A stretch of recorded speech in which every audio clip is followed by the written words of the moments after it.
c'est la catastrophe. Ben, je vous dis, c'est la catastrophe. Ah, la Suisse. J'aurais tout vu, en fait, avec la Suisse. Pas tout vu en sens négatif, quoi, mais là, je suis pas contente pour le coup. Pas du tout.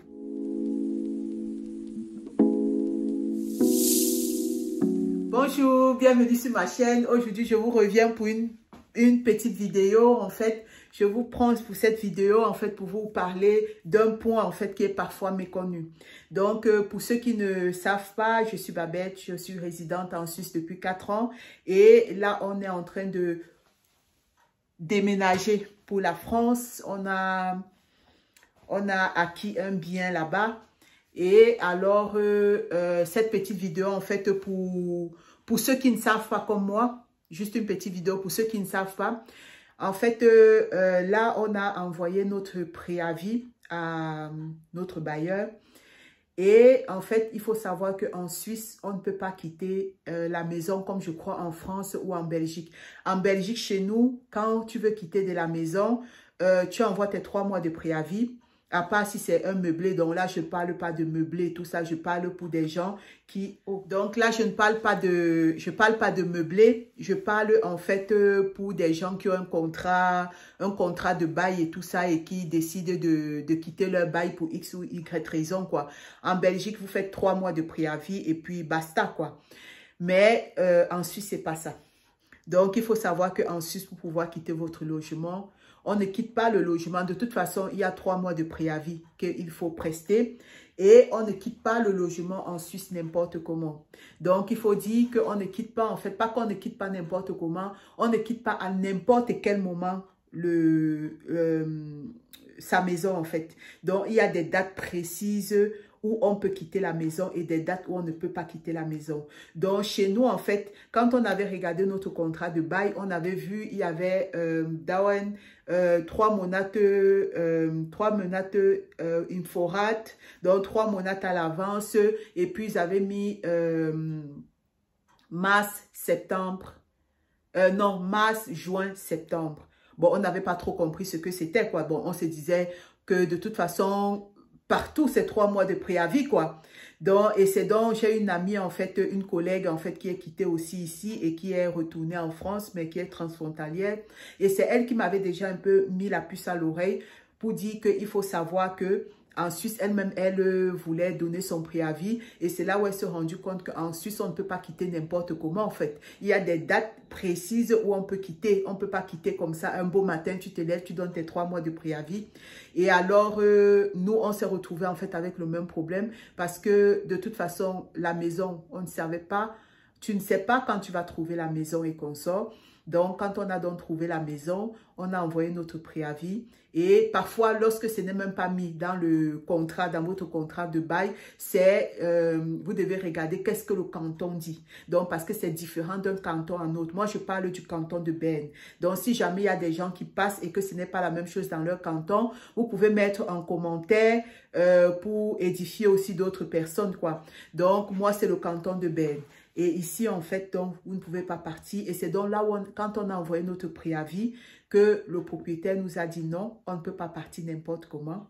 Donc, pour pouvoir partir, on est obligé de partir fin mars, fin juin ou fin septembre. On ne peut pas partir avant. Donc, c'est comme ça qu'on se retrouve, en fait, un peu dans la merde, si vous voulez, parce que normalement, on est censé, en principe, on est censé déménager fin décembre ou bien début janvier, ou bien en janvier. Donc, on va se retrouver en train de payer 1 à 2 mois. Et la condition, en fait, pour que vous ne puissiez pas payer, c'est 1 à 2 mois. La seule condition, c'est que si vous arrivez à trouver quelqu'un qui va vous reprendre votre bail, alors en ce moment, vous envoyez, la personne envoie ses papiers et tout, la personne vient visiter. Si la personne est intéressée, la personne vous donne tous ses papiers ou bien envoie tous ses papiers donc, au propriétaire. Et puis donc maintenant, le propriétaire, s'il accepte donc que la personne reprenne votre logement, alors en ce moment-là, vous êtes donc exempt de payer les mois jusqu'à la fin, quoi. Donc, ici, normalement, on est censé payer le loyer jusqu'à fin mars, même si peut-être fin décembre ou bien début janvier, on ne sera plus là. Et maintenant, c'est à nous de trouver, en fait, quelqu'un pour pouvoir reprendre le bail, quoi. Donc, pour l'instant, on a des gens comme ça qui disent qu'ils sont intéressés, mais bon, parfois les gens disent comme ça qu'ils sont intéressés et après, une seule fois que vous êtes face au problème, il y a plus personne, ou bien quand le moment arrive, il n'y a plus personne. Donc là, maintenant, on est en train de s'occuper rapidement à débarrasser un petit peu la maison. Parce qu'on avait quand même beaucoup de choses pour cette petite maison. On va débarrasser un petit peu et puis essayer de faire des photos et de mettre plaqueté pour essayer de voir si on trouve quelqu'un qui peut reprendre notre logement, quoi. Parce que sinon, si la personne ne prend pas notre logement, on va se retrouver en train de payer 2 loyers pendant 3 mois et c'est quand même beaucoup quand même. Et le problème, en fait, c'est que quand on a pris l'erreur qu'on a fait, en fait, c'est que quand on a pris notre prêt bancaire, on n'a pas parlé de différé. Parce qu'en fait, nous, on savait que c'était 3 mois de préavis, en fait, en tête. On ne savait pas qu'il y avait des dates précises. On se disait que c'est 3 mois.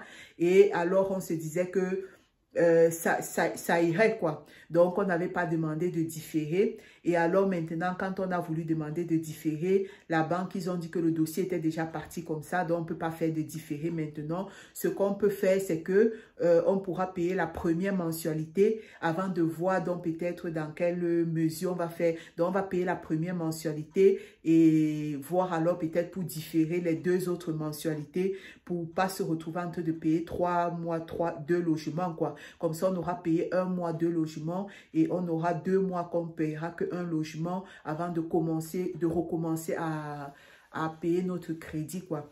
Donc, c'est un petit peu ça que je voulais partager avec vous. Attention, attention, si vous voulez quitter d'un logement en Suisse, c'est pas à la one get. Donc, c'est pas comme ça. Donc, c'est ça que je voulais partager avec vous. Il y a plein d'autres vidéos comme ça qui arrivent sur la Suisse frontalière et tout ça, machin, machin. Donc, beaucoup de gens qui me posaient les questions avant que je n'arrivais pas à répondre, vous serez servis. Parce que moi, je ne vous réponds pas parce que je vois les autres ou bien que je lis ce que les autres disent. Moi, j'aime vous répondre en fonction de mon expérience. Comme ça, quand vous me posez des questions, je sais vous répondre parce que je suis passée par là. Donc là, maintenant, j'ai plein de vidéos qui vont arriver.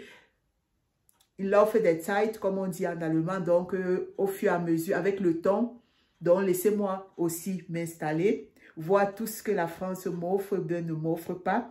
Et alors là, je pourrais vous faire plein de vidéos en fait au sujet. Ayant vécu 4 ans, ayant été résidente 4 ans en Suisse. Et maintenant, en allant comme frontalière, j'aurai plein de choses à vous dire, ça je pense. Donc, n'hésitez pas à vous abonner, liker, partager. Et il y a aussi plein de vidéos qui vont arriver sur la maison, les hall courses, rangements, plein. Abonnez-vous pour ne rien manquer. Et sur ce, je vous fais de gros bisous et je vous dis à une prochaine vidéo.